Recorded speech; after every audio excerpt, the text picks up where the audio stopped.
Okay, welcome to the Opperman Report. I'm your host, Private Investigator Ed Opperman. Every Friday night, 5 p.m. Pacific Standard Time on Revolution Radio, freedomslips.com. Tonight we have a really, really big guest. This is one of these guys who, when I first decided to do a show on the radio, Scott Michaels is one of these guests that I've always wanted to have on, okay, because a lot of the information that I've learned from him is stuff that I talk about when I'm out doing my own interviews, when I'm being interviewed on other shows. So now, as a matter of fact, speaking of other shows, I got coming up, I'm going to be on John B. Wells' Caravan to Midnight. That's going to be sometime in March. And then I'm also going to be on Danny Bonaducci's radio show in Seattle, coming up either in March or April. I got a really, really big announcement, okay? We're going to be doing a special episode of the Opperman Report this Sunday, March 9th, 2 p.m. Pacific Standard Time or 5 p.m. Eastern Time. And what we have on is we have our guests are going to be Jim Fetzer, Ole Demogard, and Mayor Jim Rothstein, who's the NYPD detective who made the arrest of Frank Sturgis. When Sturgis was on his way to assassinate Marita Lorenz, and who was, Fidel Castro's girlfriend. She was about to testify before the House Assassinations Committee hearings. And so Jim Rothstein arrested Frank Sturgis, and Frank Sturgis confessed to him that he was one of the shooters at JFK. So now Sunday afternoon, we've got a big show. Jim Fetzer, Ole Demogard, who is the owner of the website called lightonconspiracies.com. And we're going to have these three guests on. Now what's going on is that Jim Fetzer and Ole Demogard have uncovered, they have some really serious, credible death threats that they're getting, okay, because they've uncovered a witness who has given them information about a serial killer who is most likely the most prolific serial killer in recent history. And these two guys that they have uncovered allegedly are behind all the mopping up of the witnesses in JFK and RFK and even the John Lennon assassination. But many, many more, as well as assassinations here in this country and overseas, and also just murders that they've done for fun. So the witness they have, and we have even telephone recordings with them interviewing this witness. So now that's going to be this Sunday afternoon, March 9th, 2 p.m. Pacific Standard Time. But back to tonight's show, which is my guest, Scott Michaels. Okay, now this guy is amazing, all right? He's behind the documentary called 6 Degrees of Helter Skelter, which I think most people would agree is the definitive Charles Manson documentary. He's an expert on Charles Manson. He runs a tour bus in L.A. Called Dearly Departed Tours, where he takes you can book him. He'll take you on his big giant bus. It's one of those big tour buses they got, and he'll take you around to all these historic locations and stuff.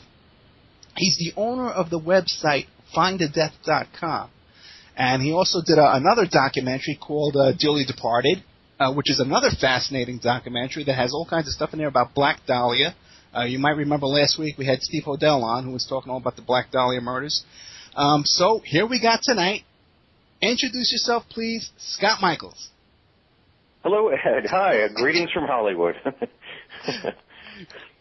Scott, I don't even know how to describe you. Okay?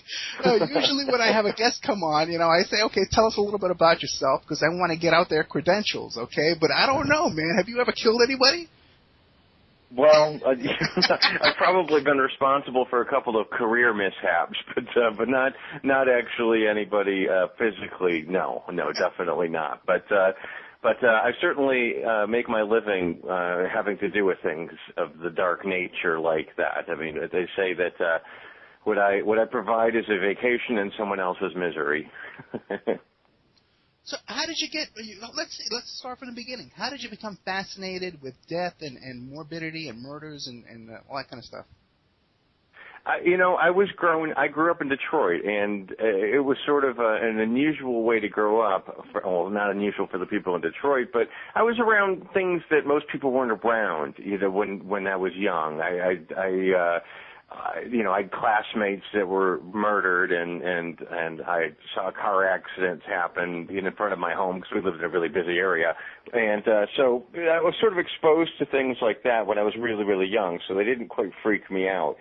In fact, I gravitated towards those things. It became more interesting to me when things like that happened. I remember, I had a classmate in particular that got killed, and she was taken to this house in this really terrible area, and it was indescribable what happened to her. But I remember taking my bike, and a couple of friends of mine rode our bikes out to that location to see it. I think it was sort of like Stand By Me, in a way, going to see where the dead kid was, and I just sort of embraced it. I went against the grain and pursued my interests. And lo and behold, I ended up in Hollywood owning a tour company. So first you just had an interest, but when did you start making a living off of it? Was it the tour bus was the first thing? Yeah, well, 20 years ago is when I made a conscious decision that I was not going to have a conventional job anymore, and came out to Hollywood to do this thing. At that point, there was another company that existed. It was called Grave Line Tours, and they used old Cadillac hearses.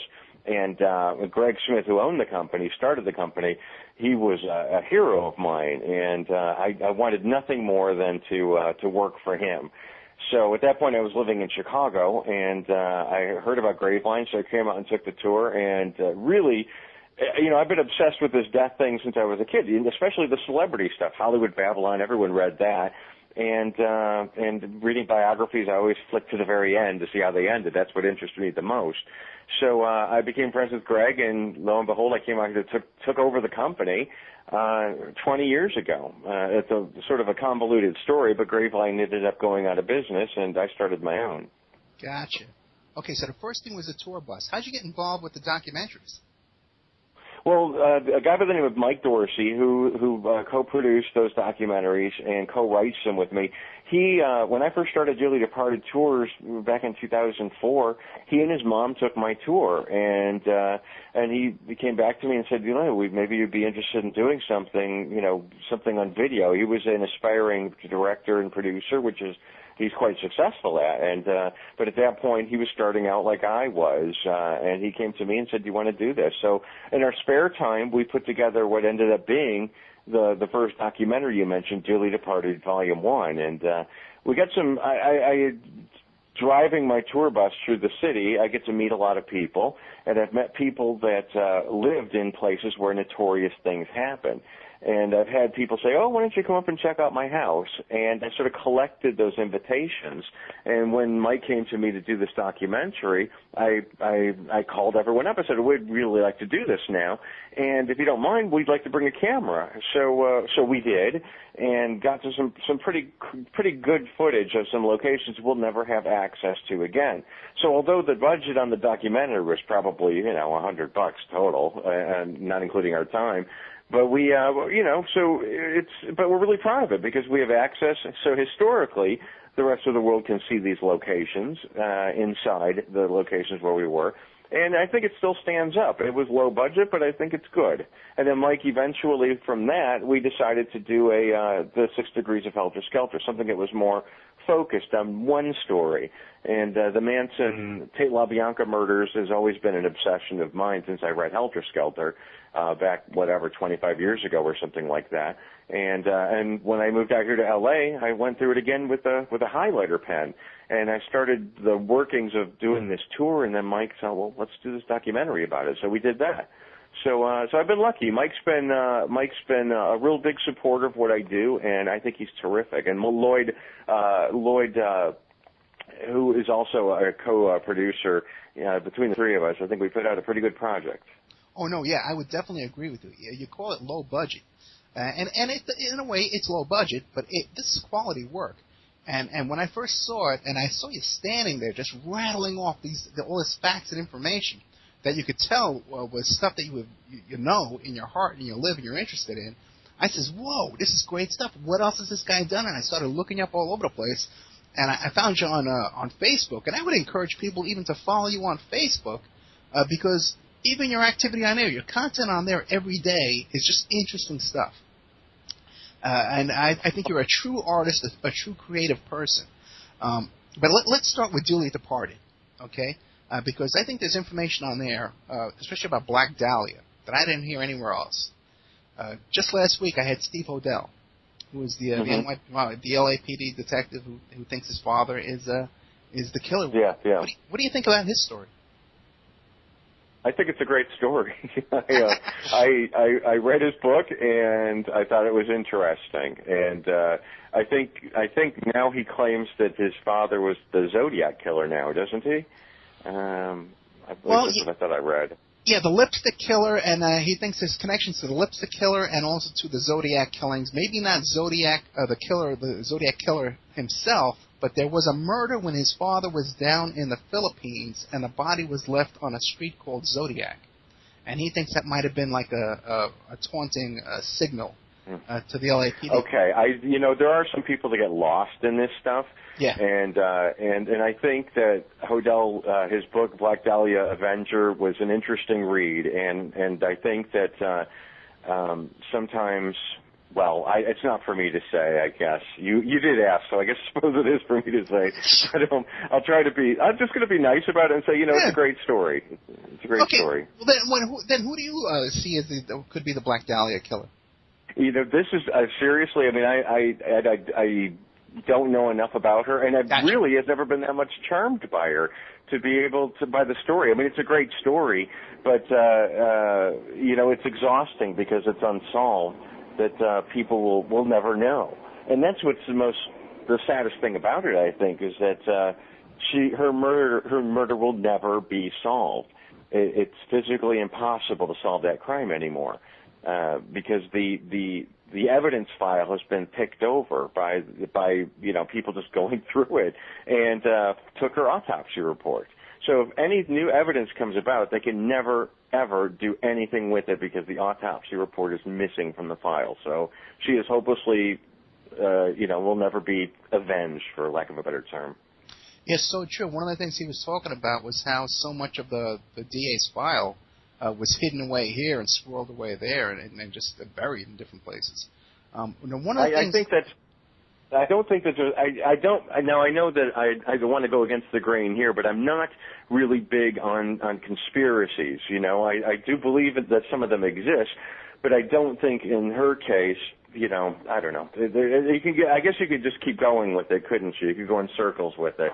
It's the poor thing is ended up chopped up and mutilated, and we'll never know what happened to her. And I doubt. Hopefully, she didn't know what happened to her. Yeah, that would be nice. Well, I think there's a lot of evidence she was tortured. So unfortunate. Yeah, no, it's definite. I mean, that wound with her cut across the face from ear to ear, that was while she was still alive, and she was forced to consume excrement. I mean, those things happened, and it's horrific. Yeah, it really is. And one of the things I picked up from your documentary was that in the movie Pretty Woman, they used her apartment as part of the set. Right. Yeah. Well, Hollywood's a funny place. I mean, everything has some sort of pop culture reference to it. Another place, the Bourdain's Bar. We did a piece of the documentary in Bourdain's, and I think it was about Ed Wood. And that was also a big Black Dahlia hangout, and that was just a block away from the hotel. So it's Beth Short lived in about a dozen different locations in Hollywood in the last 6 months of her life. So a Beth Short address isn't necessarily that rare, but there will always be some kind of weird association having to do with something else in Hollywood because it's a small town. But it's made an impression worldwide. You're considered to be sort of a Hollywood historian with the architecture and the old buildings and stuff like that as well, correct? Well, you called me one. Okay, well, now it started. Now you are. Because I know. But no, I'm proud of Hollywood, and I like a lot about Hollywood. Now, to me, Hollywood is being taken away in dump trucks. They're constantly tearing down these great old buildings. And putting up these nondescript new apartment buildings. The magic term is mixed use. That's what everyone calls it around here, where there's going to be, storefronts as well as living accommodations, et cetera. And they're everywhere. And here's our little tour company with two little vans screaming, no, don't take it. And they're taking it away in giant dump trucks. So it's us scrambling over walls and grabbing pieces of bricks and things like that to try to save what the little history we have left. I think the most insulting demolition was the Ambassador Hotel a couple of years ago. It's unbelievable that one of the most important events in American history, the assassination of Bobby Kennedy, took place, and he was shot in that hotel. And it's mind-boggling to me that they destroyed that hotel and built a school that looks just like the hotel in its place, which is even more insulting. There's not a lot of respect for its history here in Los Angeles. Yeah, especially when you consider that's a historic crime scene, which should be salvaged. As I understand it, the pantry where he was shot is in storage somewhere. I've heard that it's been preserved just in case they have to. I mean, obviously it's not intact. They've taken it and they put it away in some storage. Probably some junkyard somewhere in a bunch of those big metal boxes. But I've heard that is the case, that they have kept that for some reason. I don't know. I'd love to reassemble it in my office. Yeah. Now, you have quite a collection, though, of little rocks and bricks and different kinds of things. Give us an idea of what you have. Oh, man. I've become sort of a receptacle for this sort of thing. When people have these things and say, I don't know what to do with it, and they'll do a little searching online and they'll find me.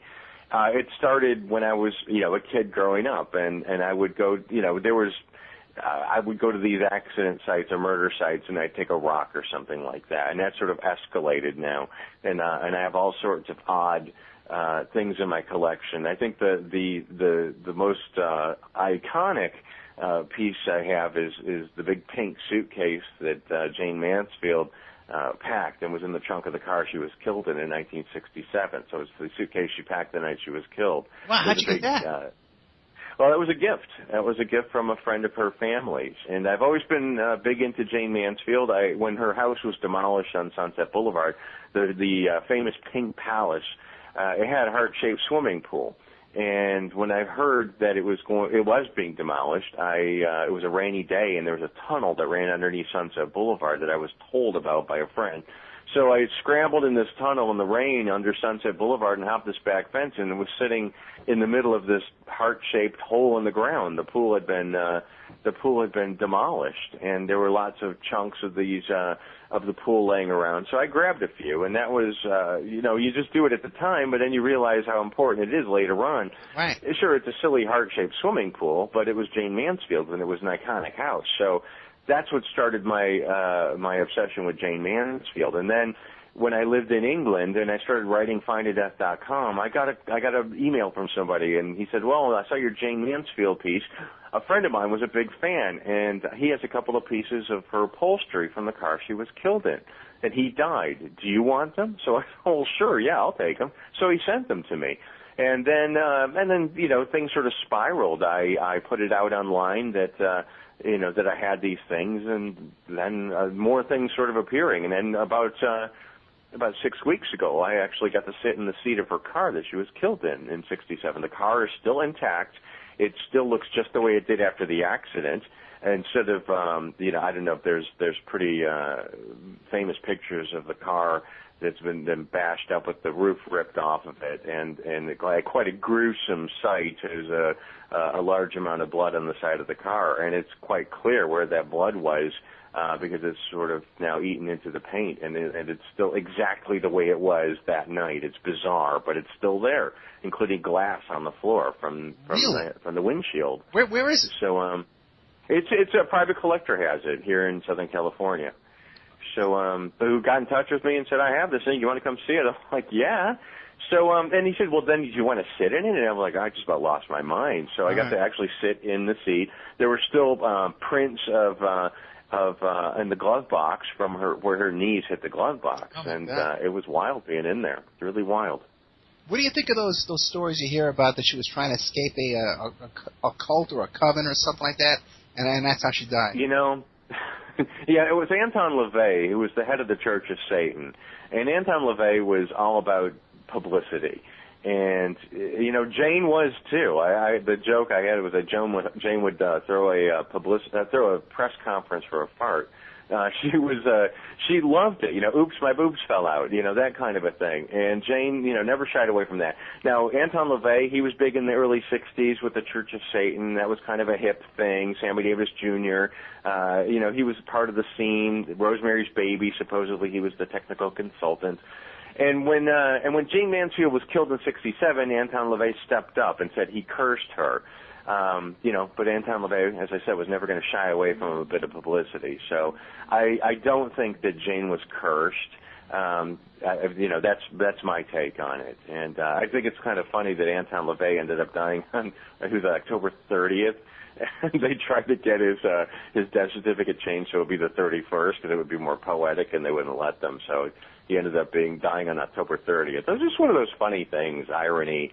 Karma, whatever you want to call it. Yeah, that's a great story. I didn't know he tried to get his death certificate changed. That's a good one. Okay, Okay, so Jayne Mansfield. Okay, what else have you in collection? Well, I have a tile from the swimming pool that Brian Jones drowned in. I have a piece of the Hindenburg. I have a piece of the lagoon from Gilligan's Island. I have Rock Hudson's Rolodex and his deathbed. I have something that's been lent to our shop is a Marilyn Monroe's cake pan, which is a hoot, and it was hers. And I have what's called the memory tube from Karen Carpenter's casket, as well as the sink from Karen's last home. Memory tube? What's that?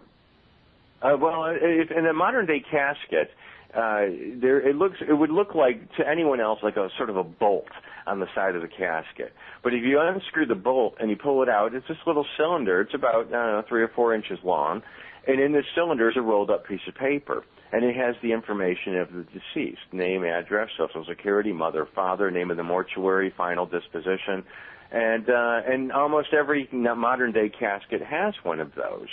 And this was Karen Carpenter, somebody I know worked at the mortuary, and said that she this is back when Karen died, 83 I think it was, and she took it. And I met her about 10 years ago, and she said, "You can have this, but you got to promise you won't tell anyone you have it until after I die."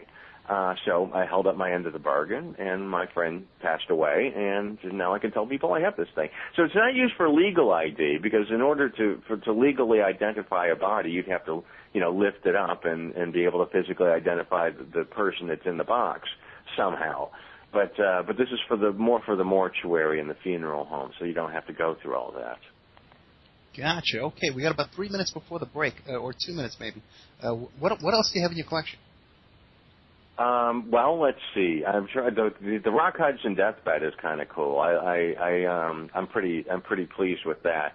I just happen to know Rock Hudson's estate manager, and what really attracted me was the Rolodex first off, because it has phone numbers of Doris Day and Elizabeth Taylor and all these iconic 60s and 70s television people.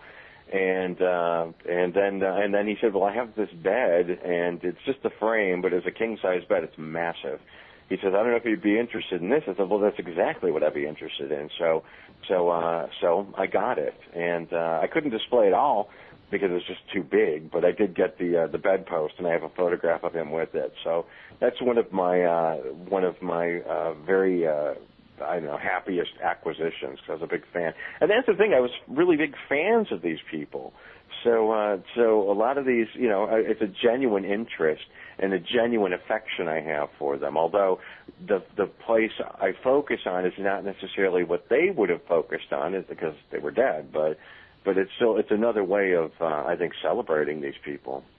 Oh yeah, absolutely. And you can tell that your interest, it's a genuine admiration and interest, not just a fascination with the morbidity. I tell you, I'm really impressed with your work. Now, we got the break. Okay, we're here with Scott Michaels, the owner of Dearly Departed Tours. You want to take a tour of L.A.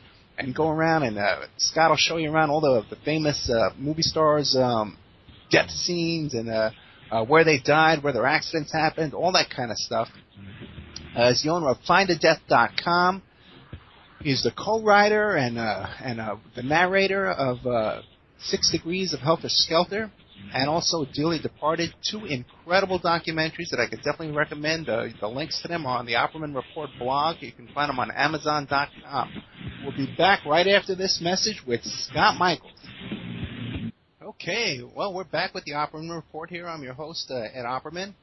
We have our guest tonight, who is a Hollywood historian, the newly acclaimed Scott Michaels. He's the owner of Dearly Departed Tours.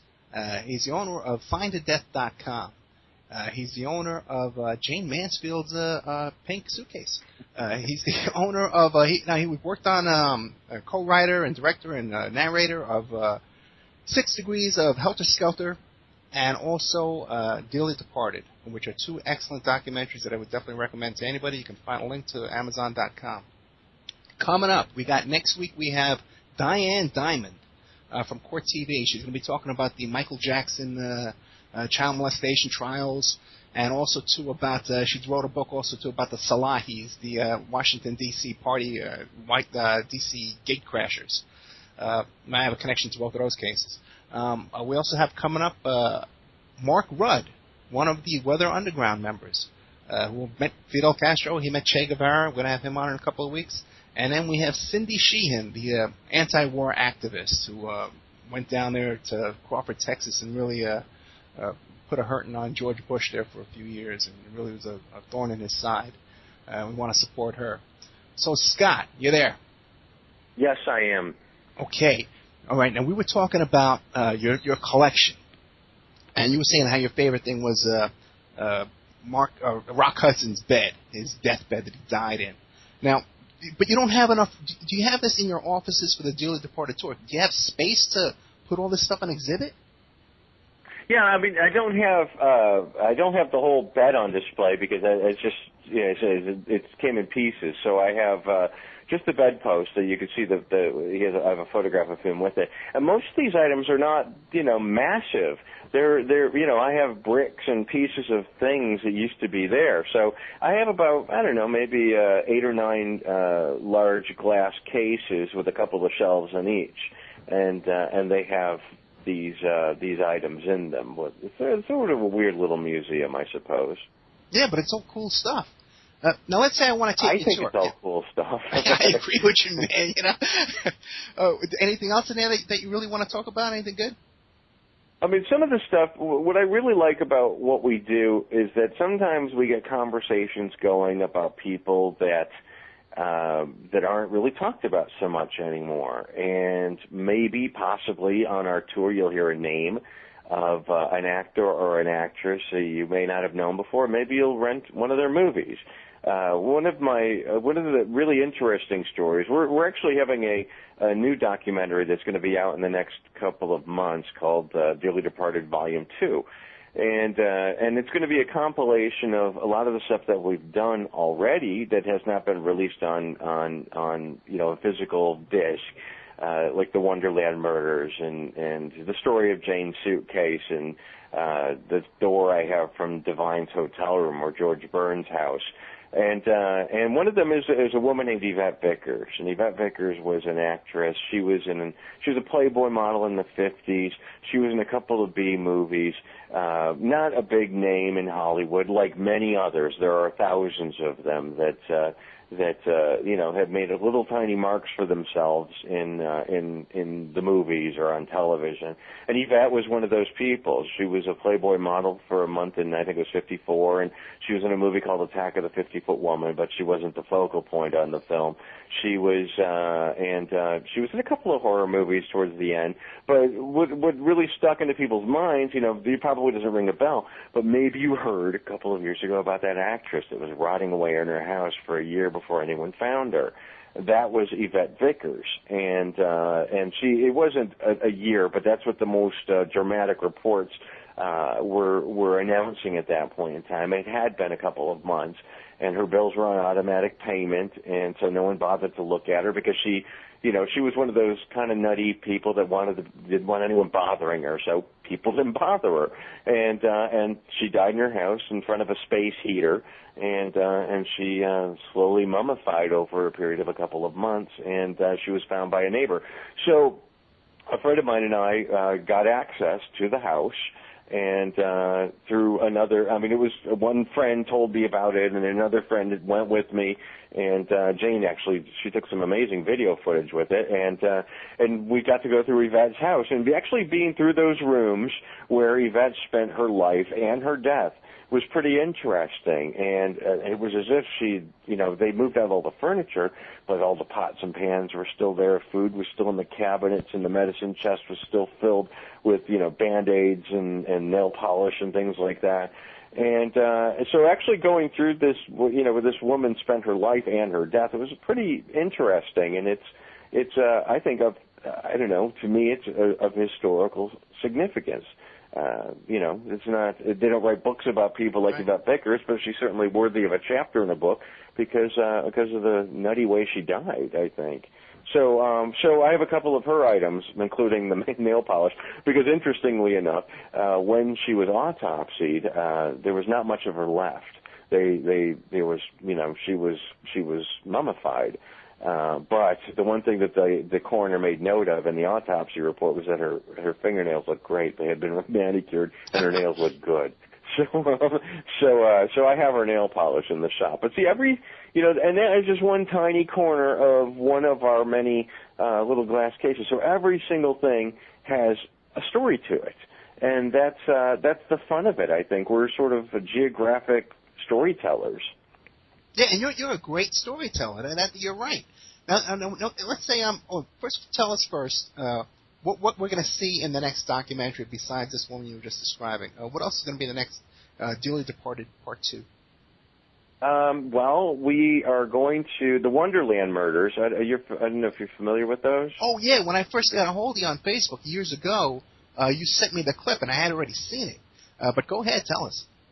Yeah, the Wonderland murders happened in the early 80s, and it was involving John Holmes, the porn star, and Eddie Nash, who was a drug lord, I suppose you could call him, in Los Angeles at that time. He owned a few nightclubs around L.A., and he was dealing a lot of coke, I think it was. And there was this gang of drug dealers called the Wonderland Gang who lived up on Wonderland Drive in Laurel Canyon, and Holmes was friends with them. And anyhow, they arranged it through Holmes to rob Eddie Nash. And Eddie Nash was you didn't mess with Eddie Nash. And so as revenge, Eddie Nash had them murdered as they were sleeping. He had his people bash their heads in with pipes, with lead pipes. And John Holmes was ordered by Eddie Nash to go to the crime scene and to get his hands dirty, as it were. So there's physical proof of John Holmes being at the crime scene. Yeah, there was a murder trial.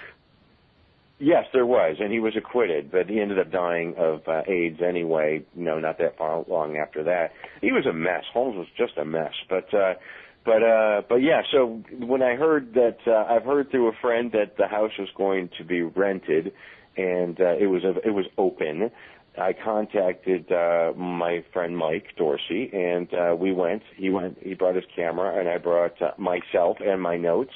And we went through the house. It was empty and gone where victim 1, victim 2, victim 3 was, as well as the original police footage, which is really interesting because, they made a movie about this called Wonderland, and it was starring Val Kilmer, and it's all about, the John Holmes association with Eddie Nash and these guys that got murdered up there. And in fairness, I was going to say these poor guys, of course, no one deserves what happened to them, but they're pretty skeezy characters. And so it's not a surprise that they played with fire and got burned. But being in that house, and the police videotaped that crime scene. That was, a police detective with a video camera went through that crime scene while the victims were still there. So what's really interesting about this is that they released the DVD, and that actual crime scene footage is on the DVD as an extra feature for this movie. Really? So for your entertainment, you will see these victims with their heads bashed in real life as an extra feature on this film. Yeah, So there's a short scene in Boogie Nights too that also kind of almost like illustrates what happened to with that an Eddie Nash type character and yes. John Holmes type character. Yes, yeah. There was that wasn't. I don't think anyone will dispute that was a representation of Eddie Nash. You know, I'm sorry. So we were able to take that actual police footage and go through that house and match it up frame by frame, and it was pretty wild being up there. It really was. And it was. I've been to a lot of murder locations. I've sat in a lot of places where people have died, and that one I got to say is the only one that ever really freaked me out. And there's people living there now? Yeah. Wow. Okay, now I just had Dave McGowan. Are you familiar with Dave McGowan? I know that name. Yeah, he does all that work about the weird scenes in the canyon, and he did a lot of work, wrote a couple of books about Wonderland murders and stuff like that. Yeah, of course. Yeah, there you go. Okay, yeah, I just had him on like 3 weeks ago. He's a very popular guest. But now the thing that fascinates me the most about Wonderland murders, and no one hardly ever talks about it, I think you talked about it, but you don't hear any mention of it in the Wonderland with Val Kilmer, is Scott Thornton. Oh, right, yeah. Yeah, tell That's a people good about story. that. Well, I mean, Scott Thornton was another one. It was not a particularly stellar individual. I shouldn't be speaking about him in the past tense. He's still alive. But yeah, he was involved with Eddie Nash, and he was involved with John Holmes, and he was involved with Liberace. I mean, it's sort of the trifecta, isn't it? And Michael Jackson. Yeah, and Michael Jackson. That's right. It was just it's funny because this is a name that I know very well, but when you take a step back and think about it, and the idea that he was involved with all of that, supposedly lovers with Michael Jackson. And it's funny about Thornton because he sold that story. I mean, the guy's a junkie, but he sold that story to the tabloids probably, 20 years ago. And it's just sort of interesting that, a lot of the, what do they say? There's no smoke without fire or something like that. And it's just some of the more questionable aspects of Michael Jackson's life didn't come to light until many years later. But there's always that Scott Thornton. It's interesting. I just think that it's not something I would dismiss straight away. That's why I like the book Behind the Candelabra. I thought it was a fascinating book. I really liked it because it was. I don't think it was necessarily character assassination of Liberace. I don't think anybody is that, amazing at all times. It was just a bare bones portrayal of Liberace, which I thought was really interesting. And he was just as bad on himself as he was about anything else. I thought it was a well done book. And the movie I thought was kind of interesting. And I was looking forward to that movie quite a bit, but it's funny how I'd forgotten really about it until we started talking about it. The whole Scott story is just so fascinating from beginning to end. I'm going to have him on as a guest when he gets out of jail. He's living, good luck with that. He's living at the Bunny Ranch up in Reno. Okay, we have a connection to them up there, and so as soon as he gets out of jail, he's going to go back to the Bunny Ranch, and we'll get him on the show. They already promised us. So, that's something I would definitely. I would love to phone in a couple of questions for him. You can co-host. You can co-host with me, man. You kidding me? That'd be a riot. There's an amazing photo of Michael Jackson, Liberace, and Scott Thornton in a convertible Bentley on Buckingham Palace property. It's just another day in Liberace's life. Yeah, right. Okay, so what else is going to be in the next Dearly Departed? What else you got? So we've got the Wonderland thing, the doors, the hotel room doors. Trying to think. I know that we just shot some new footage of the O.J. Simpson stuff. We're going to do a retracing of those crime scenes too, and what they look like today. Back in '95, when it happened, actually '94, but I took a lot of home video footage of it, and It's all changed so very much. So we're able to use that old footage and incorporate it into the new documentary. So it's going to be good. And we also to sort of make it more, That's not the term I want to use. But to keep it current, and we'll say that, we're adding the Paul Walker accident scene, too. What is that? I'm not familiar with that. Paul Walker? He's the Fast and Furious kid that was just killed in November in the Porsche. So we went up there a couple of weeks ago and shot some footage up there as well.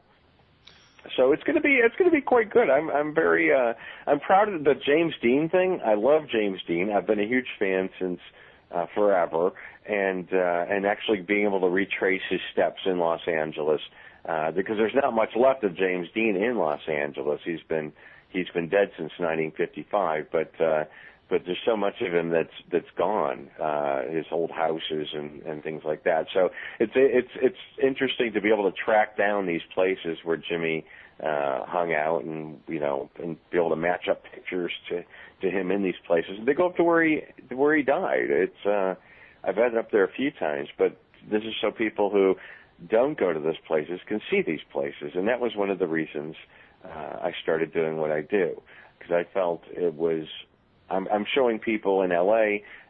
What I think people should see in L.A. You can go see Brad Pitt's Hedge, yeah, sure, but to me it's more interesting to see where Bela Lugosi died, and places like that, places that made the news.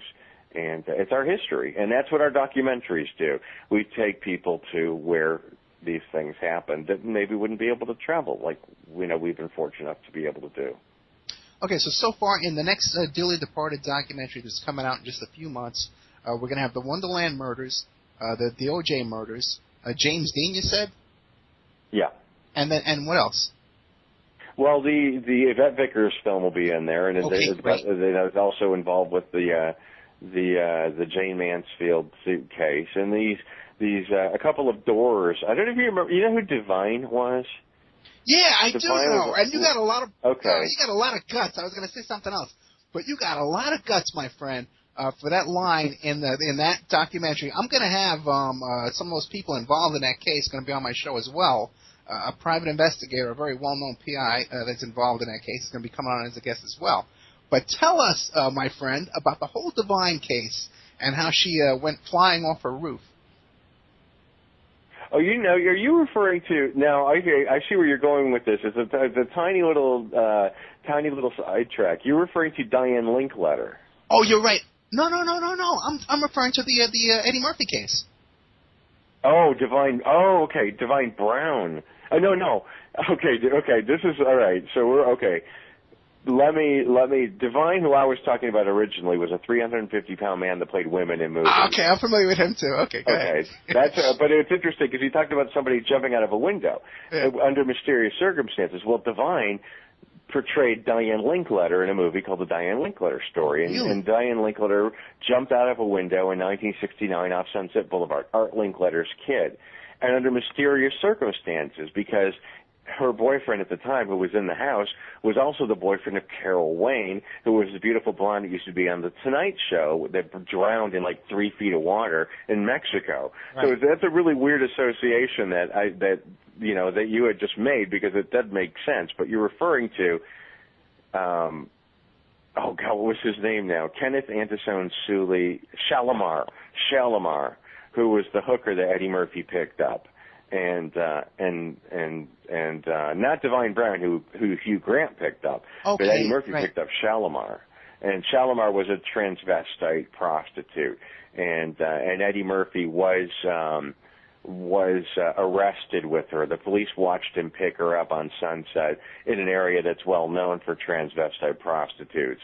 And Eddie picked her up and drove to an unknown location, some street somewhere, and the police busted him. But they weren't having sex, actually.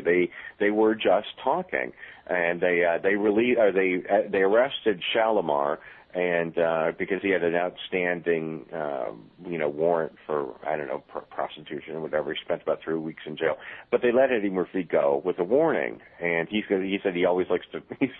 He said something to the effect, and I'm paraphrasing, that every once in a while I will pick up a hooker just to talk, something to that effect. And then when Shalimar got out, he was selling stories to the tabloid that Eddie Murphy liked to lick my feet and wear my panties and stuff like that. And then weirdly, Shalimar ended up falling off the top of a 5-story apartment building. and 5 o'clock in the morning, completely stone cold sober, in her Fredericks of Hollywood bra and panties. And, sort of just a convenient end to the whole thing. Yeah, the official story is that she locked herself out of her apartment and decided to climb up on the roof and shimmy down in heels shimmy down into her window. That's right. I forgot about that. There's she'd go up the fire escape, and there was a towel hung on the side of the fire escape, and he could grab that towel and swing over to his window and get in that way. That's right. I completely forgot about that. And somebody told me that they found we shouldn't be laughing about these things. No, but somebody said that they found like Lee press-on nails, carved into the concrete practically of her scrambling to get into that window before she lost her footing. Yeah, well, you laugh, but wouldn't you love to get those nails? I know you would. Well, there's that. Oh, boy. And there was an ultimate connection, too, because Shalimar and Divine, who is the 350-pound man that also played women, were both embalmed at the same mortuary on Western Avenue. There's just sort of a big full circle just happened right there. Yeah, that is really, really fascinating. Okay, wait, there's a question come from the chat room about, did Eddie Murphy do something in Vancouver? You hear anything about that? No, that doesn't sound familiar. I might, if I heard a little bit more about it, maybe, but it doesn't sound familiar. Yeah, I never heard anything about it. But did you ever get any complaints or any kind of threatening letters or anything like that? Because you mentioned that the woman was thrown off the roof. Or no, I haven't. I've actually been pretty fortunate that most people see. The only thing that would really offend people is I go for a cheap joke, and some people just don't have a sense of humor. Hey, listen, you gotta laugh. You gotta laugh. But anyway, we're coming up to a break though, and this is a really long break, so you got a chance to go to the bathroom and get a drink, whatever you want to do. It's a good 5-minute break. But we're with Scott Michaels from FindTheDeath.com. We're going to ask him about that. I want to ask him what happens on his tours when people want to take his tour, and then we're going to sit back. We're all going to have a drink, and we're going to talk 6 Degrees of Helter Skelter. So if you got questions about the Charles Manson murders and that kind of stuff, Scott Michaels is an authority on this situation. He's visited all the scenes. He's been out to Death Valley. It's an incredible story, an incredible documentary. Scott Michaels, FindTheDeath.com, duly departed. Okay, welcome back to the Opperman Report. I'm your host, private investigator Ed Opperman. We're here every Friday night, 5 p.m. Pacific Standard Time on Revolution Radio, freedomslips.com. You can also find these shows archived on my YouTube channel, which is called The Opperman Report. And you can also find them archived on the radio station's YouTube channel, which is called Revolution Radio. And I want to remind everybody that we're a listener-sponsored station. We have no corporate sponsors, no commercials, no nothing. So if you want to support the station, you got to go to the website, freedomslips.com, and click on the donate button. Time has gone so fast. We're on here. We only have an hour left, even less. We're with Scott Michaels, who is behind the documentary 6 Degrees of Helter Skelter. 6 Degrees of Helter Skelter. Another documentary called Dearly Departed. There's a Dearly Departed 2 coming out, Part 2. He's the owner of FindTheDeath.com, and he runs the Dearly Departed tours in Los Angeles, over there in Hollywood tours. So, Scott, I want to ask you a couple of questions, and then we're going to get into your adventures with Helter Skelter. Okay? But tell us, what would I experience? Now, I'm thinking about coming to California and bringing my daughter with me. She's 13 years old. What would we experience on your tour? We took your tour. Well, the tour is about 2.5 to more like 3-hour tour, about 70 different locations. A 3-hour tour? A 3-hour tour? Yeah. Go figure. Yeah. Go ahead, I'm sorry. And an interesting Sherwood Schwartz, who created Gilligan's Island, is on our tour. Really? He's one of the people that we mentioned on the tour. But, it's about 70 different locations around Los Angeles where famous things happened. A lot of them, we call it the dark side of Hollywood, murders and scandals and suicides and just old natural death as well. But we also throw in a few movie locations and things like that. So the tour goes to some rather dark areas as far as, the subject matter is quite gruesome. However, we try to keep it as lighthearted as possible. We'll lighten it up with something else after that that's not so. We'll talk about the Black Dahlia, and the Black Dahlia is a horrific story. But then right around the corner is Warner Brothers, the original Warner Brothers, so we could talk about that and where Judge Judy is made. And then we'll go into another story, and then so we try to keep it lighthearted.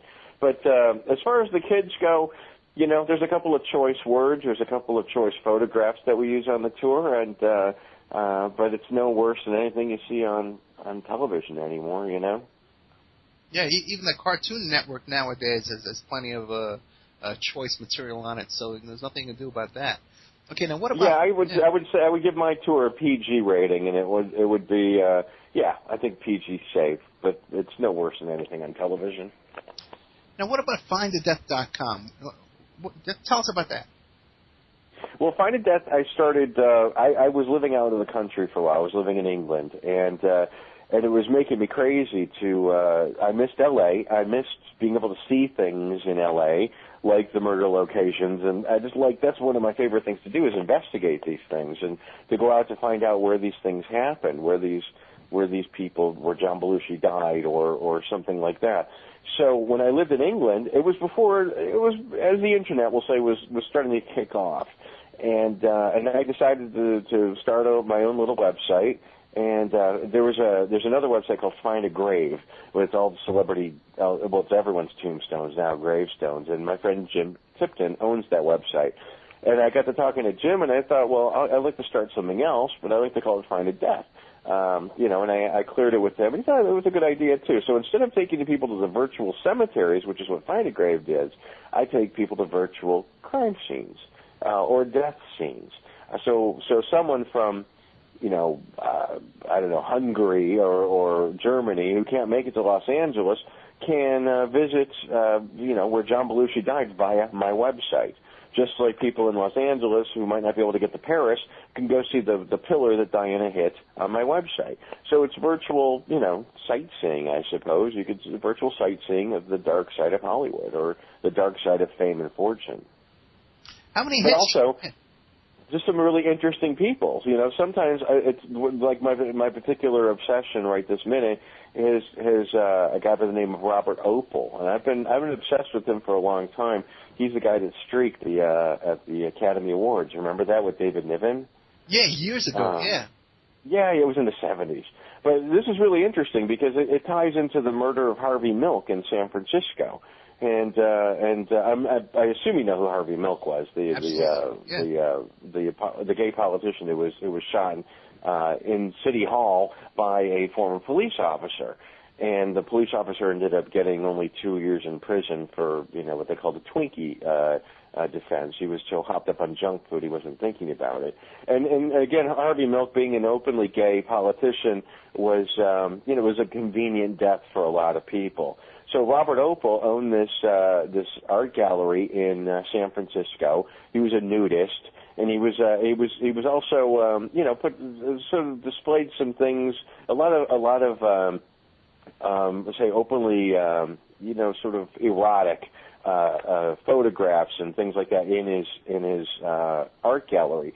And after Dan White, who killed Harvey Milk, was released from prison after such a short period of time, Robert Opel decided that he was going to hold a mock assassination of Dan White because he didn't think Dan White got justice, and the reason that being is that, because it was convenient for a lot of people that Harvey Milk, this gay politician, was killed. It served a lot of people quite well that Harvey was gone. So Robert Opel, the streaker, this guy that just happened to get his clothes off on the Academy Awards, was murdered in his art gallery in San Francisco.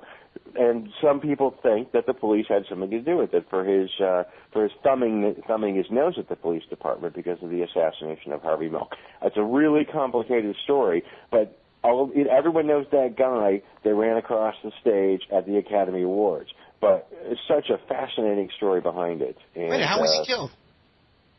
He was robbed, tied up and robbed in his shop, supposedly by a drug dealer. Oh, really? And Robert Opel did deal with drugs, but not on a very serious level. And he was tied up.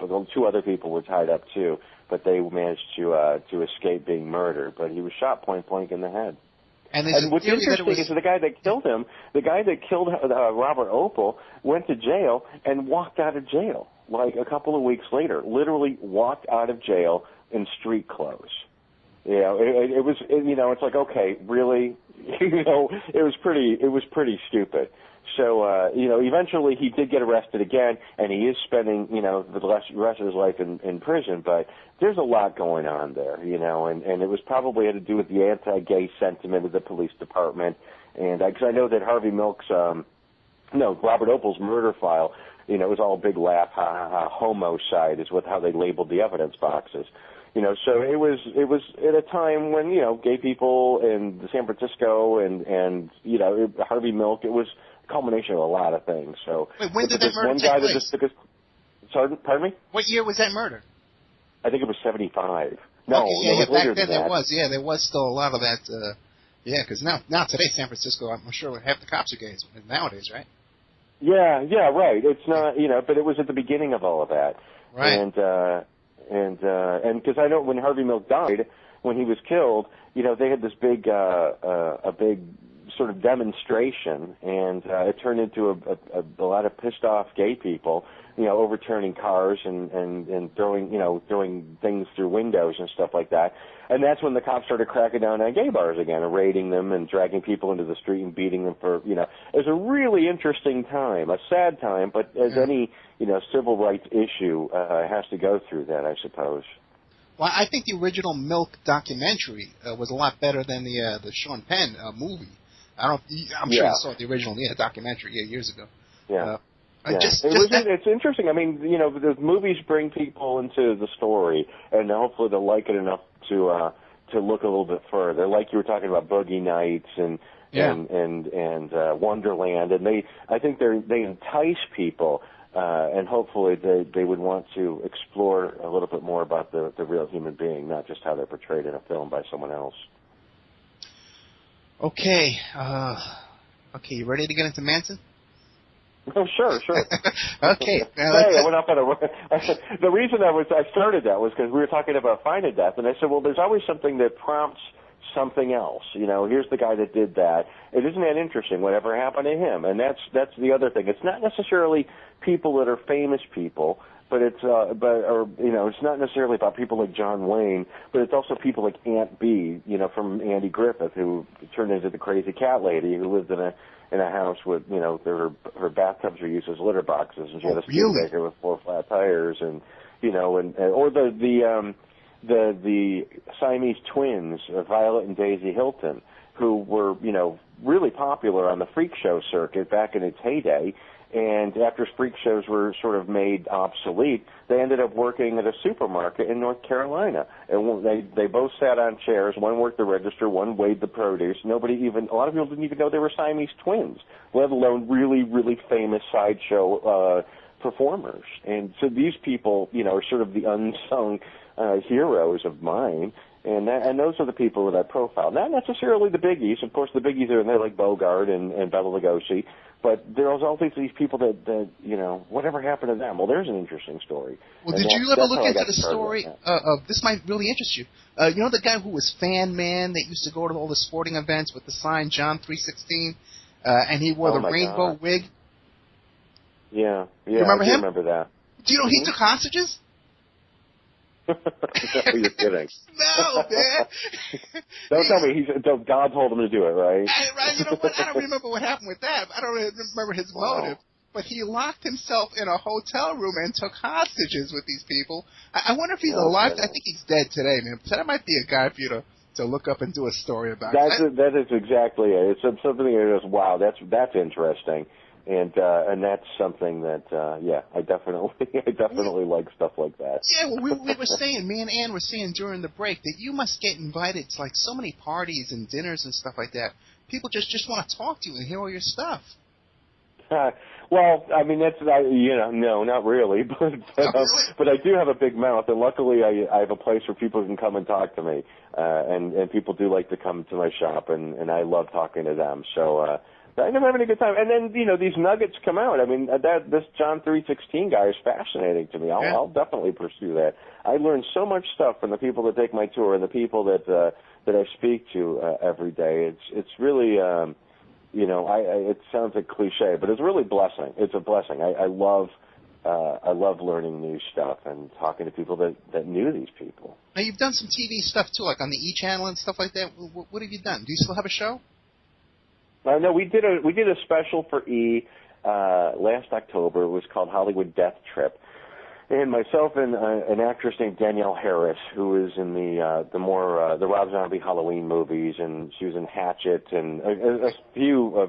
They call her the modern day scream queen.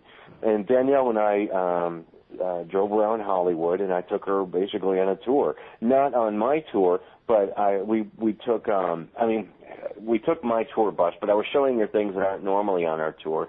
Stories about Johnny Lewis, the kid from Sons of Anarchy, who was killed his landlord and then jumped off the top of a building.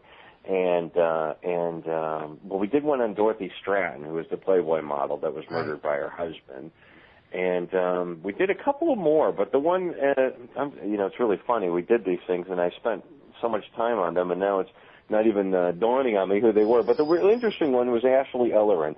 And Ashley Ellerin was this girl who lived in L.A. She was a party girl. She had a great time. The only reason we know who she is because Ashton Kutcher was supposed to take her out on a date.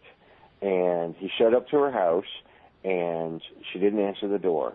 And he looked inside the house, and he saw what he thought was red wine spilt on the ground, on the floor. And he just figured he got blown up, and he got in his car and left. Now, sometime in the 30 minutes before Ashton Kutcher got there, Ashley Ellerin was murdered by a man who many believe to be this guy named Michael Gargiulo, who's in prison for her murder right now, or actually he's awaiting trial. But to say she was murdered, Sharon Tate has nothing on Ashley Ellerin. Ashley Ellerin was stabbed so many times, she was unrecognizable as a human. She was slashed and gouged, her head, her body, everything about her was sliced up. But the reason we all know who she is, and she's not just an unknown murder victim, is because Ashton Kutcher was supposed to take her out on a date. So there is, there's an interesting piece of trivia that led me to explore her life a little bit further, which led me to being able to include her in this show and interview her friends and things like that, and give her an identity to the people that watch that show. So I was really quite proud of that show. I thought the show did well. And also we featured Brittany Murphy, and Brittany Murphy, the girl that was in Clueless and 8 Mile, and she was also friends with Danielle Harris, my co-host. So, and I don't think I'm speaking out of turn. After our show aired is when that whole Brittany Murphy thing blew up again. And her father got a lot of press from our show, and they wanted to open up her case. They were convinced that she was murdered, and so they got quite a lot of publicity from us.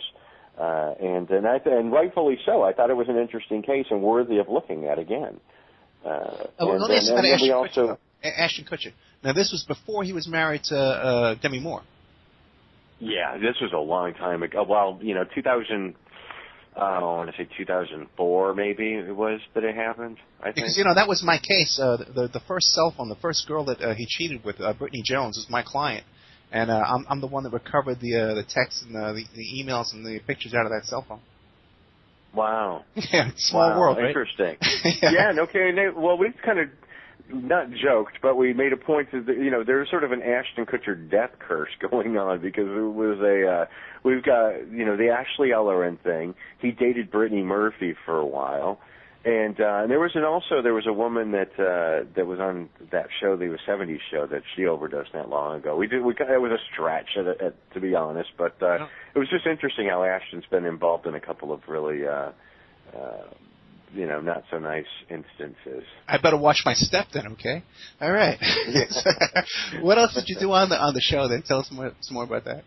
Well, and the other one that we featured was Ronni Chasen, and she was another one. There was a bit of mystery involved in her death because Ronni Chasen was a publicist, and she worked with Michael Douglas and Morgan Freeman, and she was a really really successful publicist and well respected and feared publicist. And she was driving home after a premiere, and she was shot at an intersection in Beverly Hills. While she sat at the traffic light waiting for it to turn green, somebody approached her car and shot her 5 times. And it was interesting because the guy that killed her kind of killed himself. First of all, the Beverly Hills Police Department released this press release saying what happened. Then there was a guy they wanted to interview.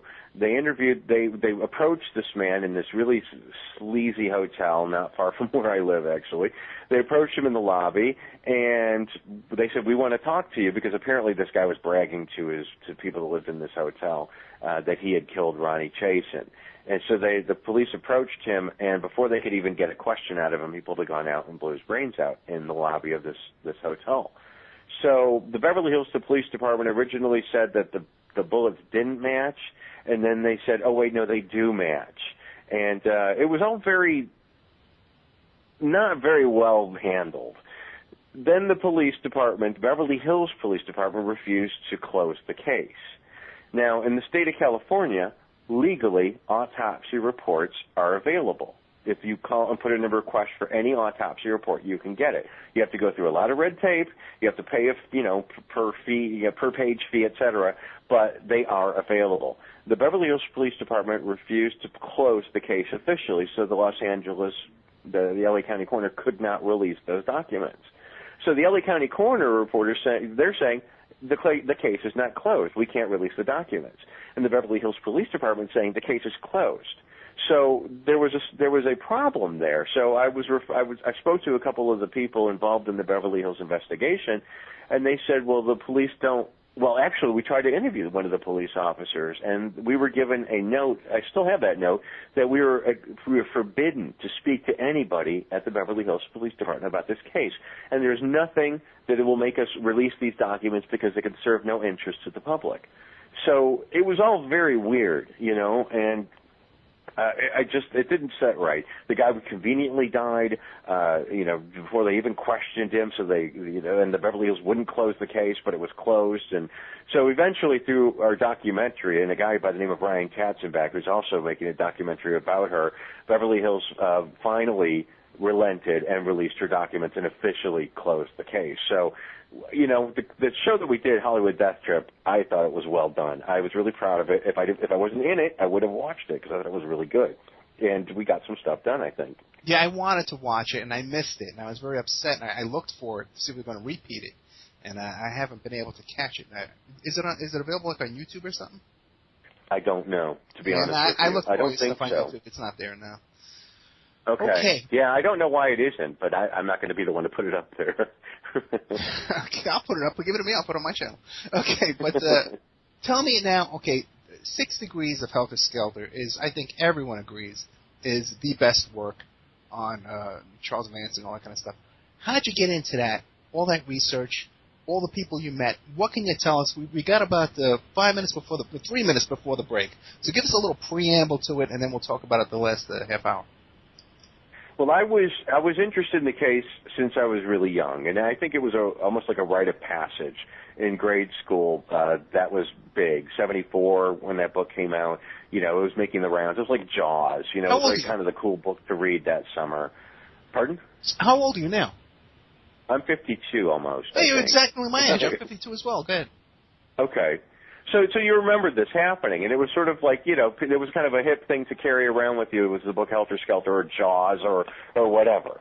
So, I read it, and I was interested in it. But when I moved to L.A., I started thinking about more of the, I don't know, how it hits more geographically. So anyway, I picked up the book, and I read it again. This time I read it with a highlighting pen.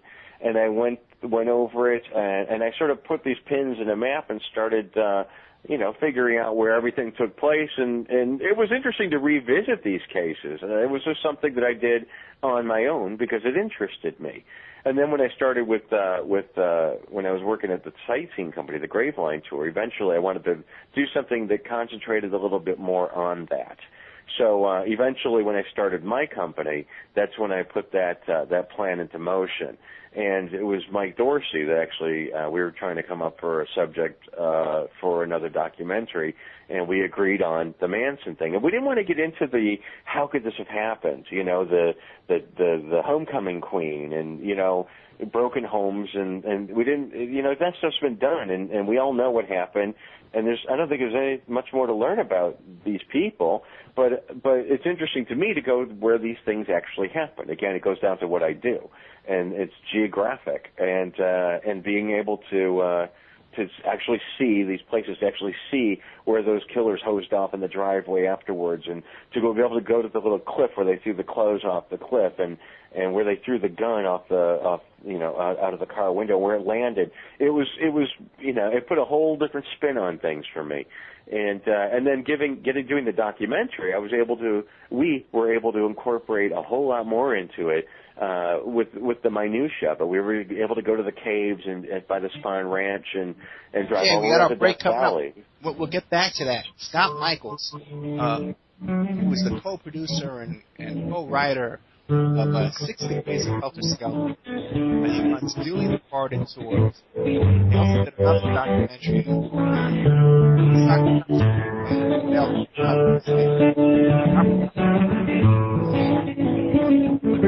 Links, Amazon.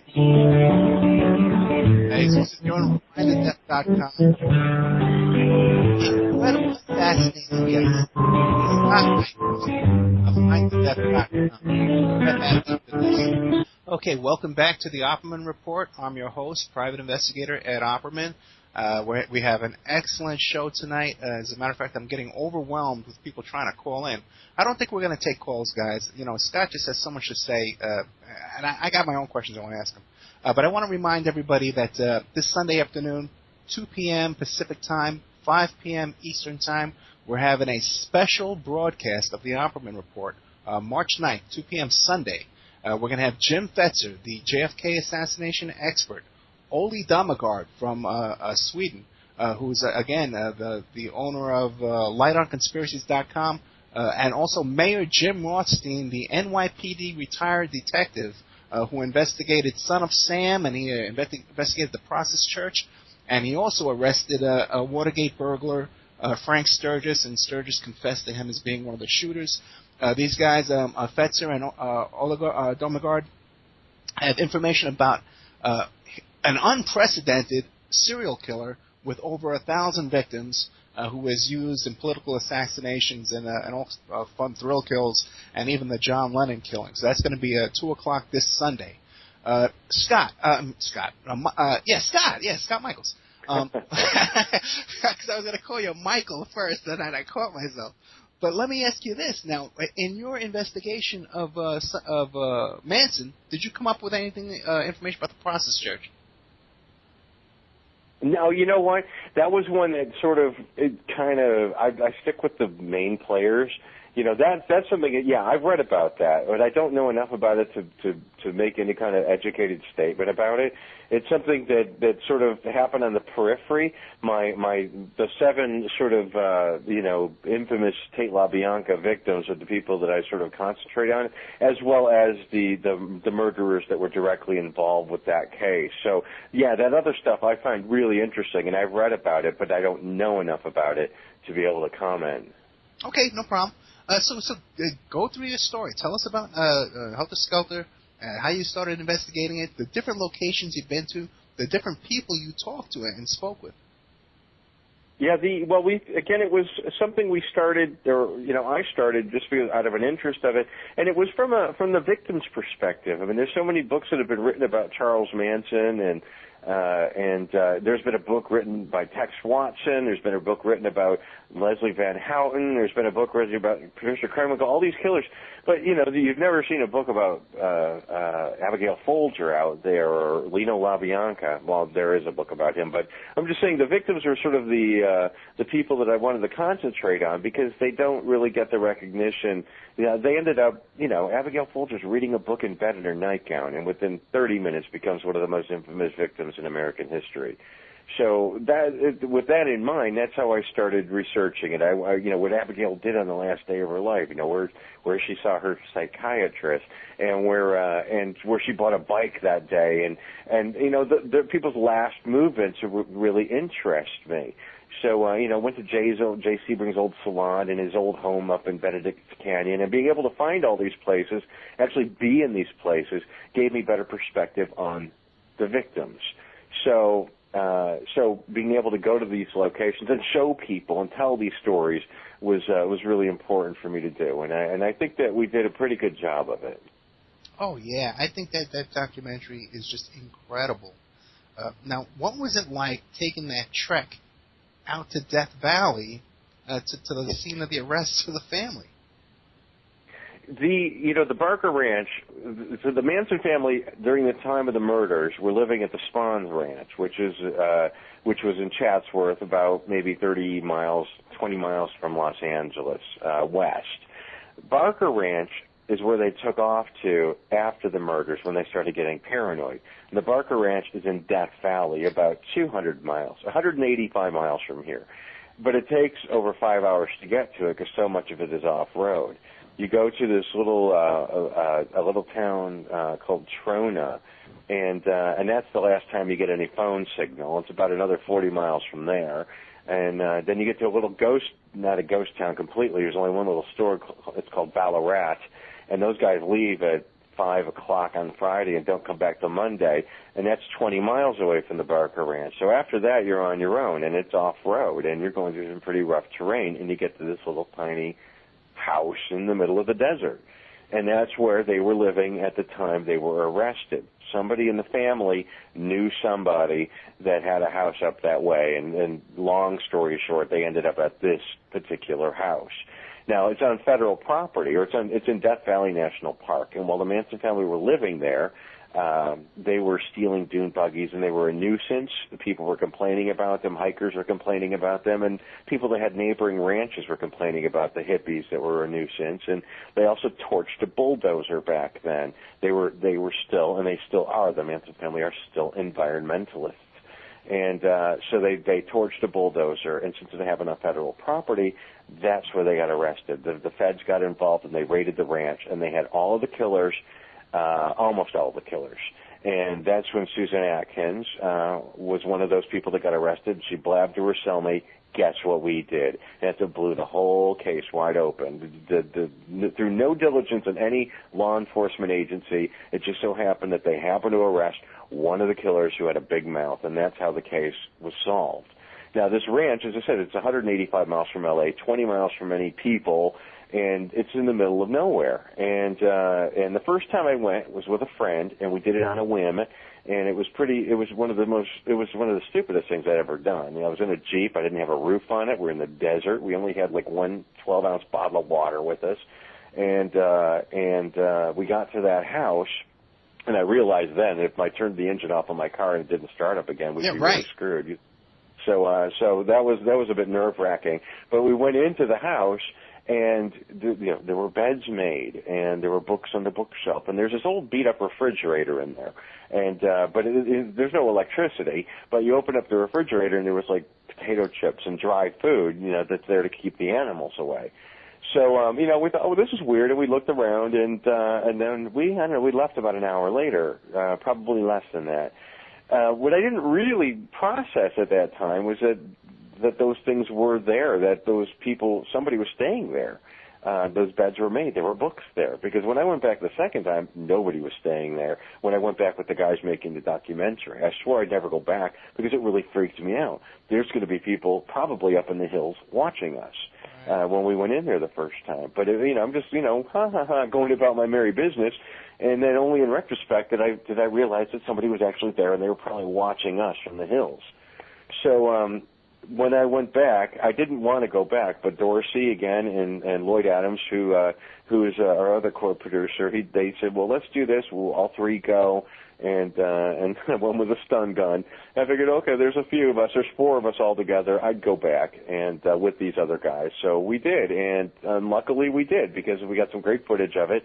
And then it burned, and it's no longer there. So now you can see this branch forever on our little movie. So that's from a historical perspective, I'm really glad that we did that. I'm glad we did it anyway. Well, taking that trip up there, the footage exists. How could they possibly have gotten that bus out there? You drove the road. We went the way from Los Angeles, but there's another road in from the Vegas side, and as I understand it, because the police raided the ranch too. There were 40 police cars up there or something like that. They came in from the opposite direction. What would make Manson go to Vegas and go that direction? I don't know. Well, somebody in the family knew somebody that had a ranch in that gotcha. Quote unquote neighborhood, so must have known something. Must have known the way in. But when you're there, it's like improbable. You think about it, it's like how could this have happened? But the whole thing is like a bizarre kismet. How did they get away with it for as long as they did? The police had the gun in their possession 3 weeks after the murders, but yet they didn't know until December, and the murders happened in August. There was a perfect fingerprint left at the crime scene that one of the police officers happened to screw up. It was so many what ifs. And so many things that unfolded in such a bizarre fashion that it's amazing they got away with it for as long as they did. You just think, how could this have happened? But they did. Now, what about, you hear all these stories, I'm sure you listened to the Mae Brussels tape about, Manson. What about the fact that they had field radios, Army field radios? How did they get that? What's the story behind that? Manson got a lot of stuff. They were going to have this army out there. First of all, the theory of Helter Skelter, it was very convenient for the prosecution. I don't believe that Manson believed in Helter Skelter. I do believe he convinced a lot of other people of it. But they were going to, I don't know, I think it was more about drugs than anything else. And maybe, a little bit more paranoia. I think they would have stayed in L.A. if they weren't paranoid and going out to the Barker Ranch from L.A. But, it sounds so much more sophisticated when you say it that way, and it just really wasn't. It just was something that, it's like brainwashing. It sounds so, cat burglary. I mean, I guess there's all things that you could define. You could use what the Manson family did, but there's such sophisticated terms for what they ended up, what they were really doing.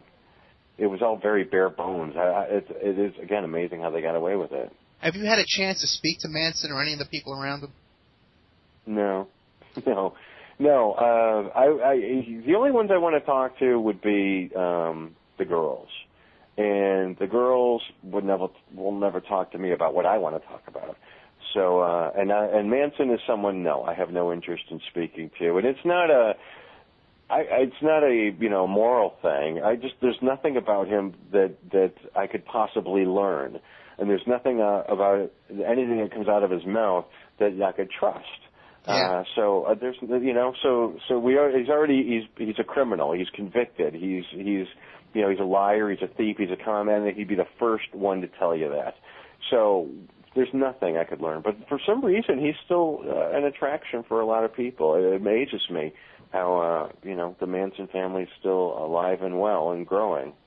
Well, you must have get a lot of contact, people contacting you about that story, people that are fans of his and stuff like that. Yes. Yeah, I've gotten approached by a few people that know him, and it's never been. I've gotten a couple of choice phone calls, people leaving messages and things that weren't very nice, and occasionally things show up in my mail that isn't very nice. Really? But it's weird. Luckily I've kept my nose pretty clean and not involve myself.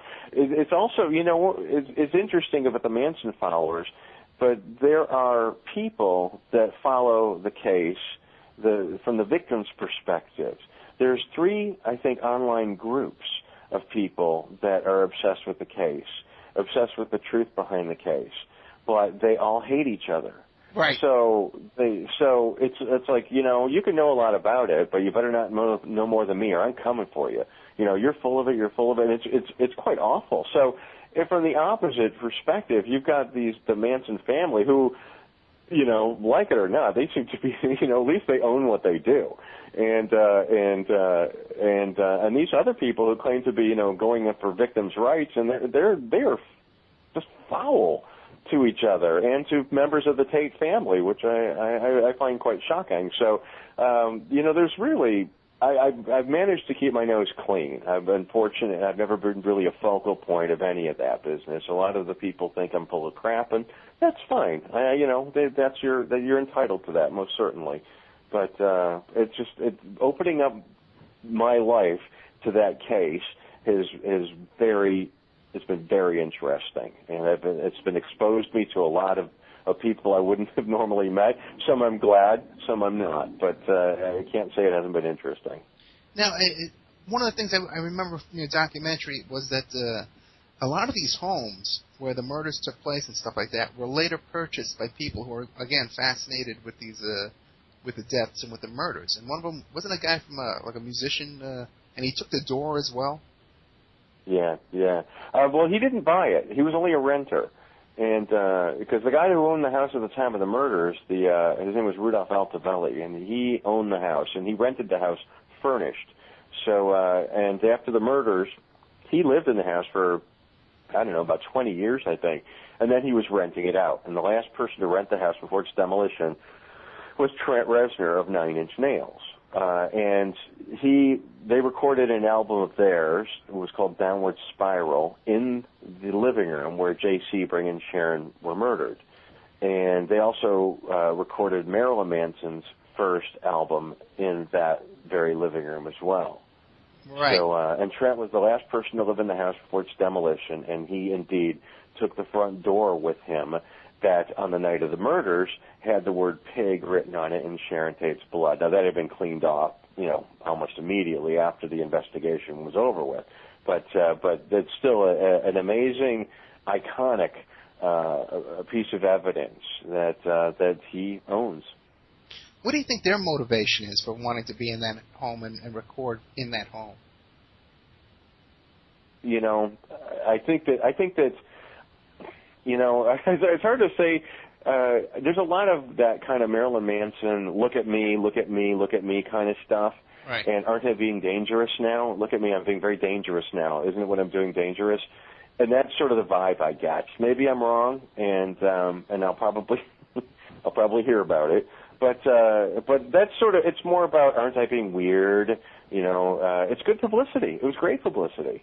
Axl Rose recording a Manson song. I mean, what's the point of that? They're not that good, but he did it to be dangerous, and it got him a lot of publicity, and it also made some of the family members some money. So that wasn't a bad thing. It's just, I think it's more about how you want to be perceived, and you want to be perceived as dangerous, and I think that's why they did it. Okay, so now those are the ones who recorded in the homes, but there were others that bought some of these locations in these homes that were perhaps motivated, maybe not as lightheartedly interest that you have, but maybe had some other kind of interest of like summoning up the dead, or or like being around that kind of being around evil, like they enjoy the presence of evil. Mm-hmm. Yeah, I'm not sure, Ed, what you mean. I mean, it's for the two locations involved with the murder. As far as I know, were never purchased by anybody that were interested in the murders. They certainly were acknowledged, but the LaBianca house, I think, has changed hands twice. And the Tate house, was owned by Altobelli up until the time of its demolition, really. And the interesting story about the Tate house was that when it was destroyed in late 1993, it was destroyed by two brothers who bought the property on spec. They bought it from Opel. They were going to tear it down and build an amazing house on that property. And they ended up tearing down the house, starting a new house, and worked on it for quite a while, and they ran out of money. And they realized they had to sell it, so they put it on the market for $8,765,400. It went for under $2 million. Really? And the guy by the name of Jeff Franklin bought it. And Jeff Franklin produced Full House, and he's a television producer. And he decided to complete the house. So after he completed it, and he moved in. It took 14 years from the original demolition of that house where the Tate murders happened until that property was inhabited once more. So it's a lot of people say it was cursed property. Well, I don't think so, because it was fine up until the time the house was demolished.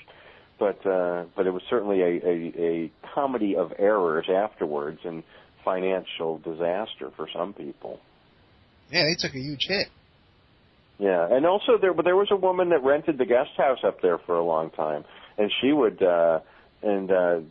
she would take people on tours if you gave her $50. She'd show you around the property, and she ended up writing a book with one of Sharon Tate's nieces, I think.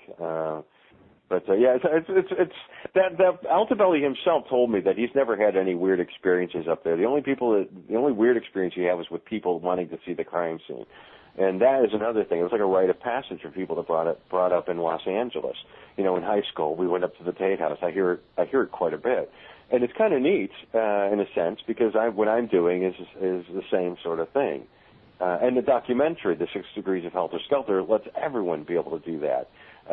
We were able to procure that footage that somebody shot in the house shortly before it was destroyed, and so you can walk through that house now, and the house is no longer there. So to me, again, historically, I'm quite proud of the documentary, because if nothing else, you can watch it without the volume on and see some pretty cool locations. Yeah, it's so true. It archives history, So yeah. you really are a historian. I'm glad I gave you that that name there. It's going to stick with you too. Oh, brother. What else can you tell us about? What do you want to get out, and what's really on your heart that you'd really like to get out to the audience tonight?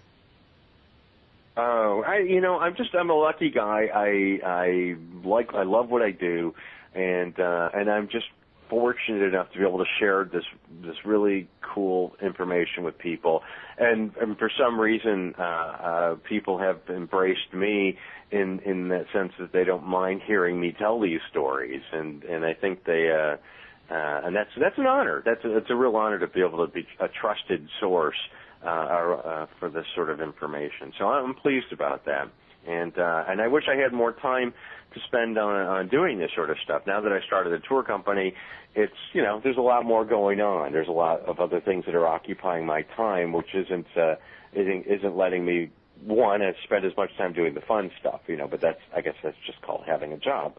So it's weird to make your job what the thing you love the very, very most is become my job. So in one sense, I'm the luckiest guy in the world. In another sense, my job, my favorite thing has become my job. So it's put a different spin on it. But you know what? I'd much rather be doing what I'm doing right now than I really can't think of anything else. Digging ditches, yeah.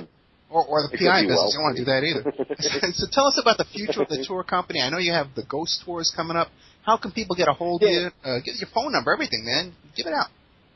We had, because of what I do, and because I can string along a sentence or two, I show up on a lot of television programs, and more recently I've been on Haunted History and another one called Haunted Collector, and they come to me for the historic sort of backstories of some of these people that they investigate. And just because we have a good reputation in Hollywood, I decided that we'd venture out and do something a little bit more ghosty. So starting in April, we're going to have the Hollywood Ghosts and Legends tour. It's about a little over an hour-long tour of Hollywood Boulevard and all the great stories from the golden age of Hollywood up to present day. And I'm just really excited about that because, as I said, I don't think that there's a really I don't know many paranormal tours in Los Angeles, to be honest with you, and we have a good reputation, and our information is solid. So I'm excited about the tour. And then hopefully within the next year we'll be doing a murder tour of Los Angeles too. We kind of do that now, but our focus will be on the murders, or will be on the Night Stalker and the Hillside Strangler and Manson and the Black Dahlia, and instead of just the let's just say the lighthearted look, but we're going to go a little bit more intense, concentrated is a better word for it. On these particular cases, so hopefully those things will come about in the next year. But so we're still plugging away. We are in a little shop in Hollywood Boulevard. On Sunset Boulevard, the Dearly Departed Tours Gallery, and we're on the web at dearlydepartedtours.com, and you could see a lot of the things that are in our gallery on our website, and you get the link to findadeath.com, which is my I guess you could call it a blog of, the hows and wheres of where people died and what ended up with them. So findadeath.com and dearlydepartedtours.com is where you'll find me. Scott Michaels, I can't thank you enough, my friend. You're a fascinating guy. You're an artist, a creative guy. Everything you contribute, man, I'm so thankful for you to come on the show, man. I want to have you on again in the future. Maybe when you start the new tour and the new video comes out, we can have you back. And we'll go over more stories, fascinating stories. Scott Michaels, findadeath.com, dearlydeparted.com.